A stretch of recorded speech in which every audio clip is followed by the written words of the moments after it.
We were just talking about it during the commercial break that I don't remember doing science projects like this intense during like a first grade class. Scott sees, but I can't remember first grade, so it's been a long time. But Scott, seriously, you came back so impressed with these children.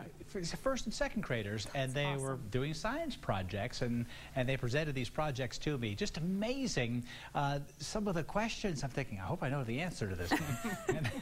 We should start a segment called Stump Scott. Stump Scott. Yeah. I think that would be great. They'd come up with some real tough ones. Thanks, Scott. I appreciate that. Yeah, no problem. Thanks for doing that. Okay, great.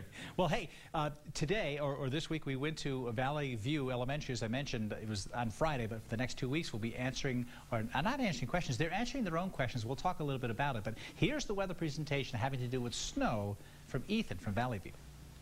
My name is Ethan, and I go to Valley View Elementary, and this is my weather project. My question is, why snow is white? The answer is the seven colors, the rainbow, and it hits the ice crystal, and it bounces back off. Bounce back off because the ice crystal reflects different direction, so it bounces back off.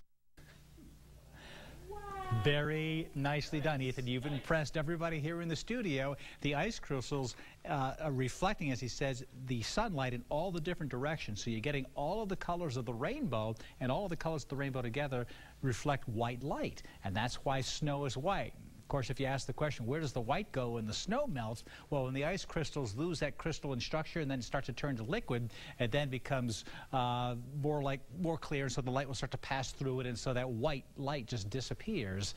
And so that was an amazing answer from Ethan and project. I thought, I was taking notes. I was behind camera taking notes on that one right there. And you know, it's interesting, as he mentioned, you're reflecting the light in all the different directions at night. You may remember sometimes when the snow on the ground wasn't that long ago, at night it seems so much brighter because all of the ambient light is being reflected from the clouds, from the snow. All that white is reflecting the light. When you get rid of the snow cover, that light just disappears. So was that amazing or not from Ethan?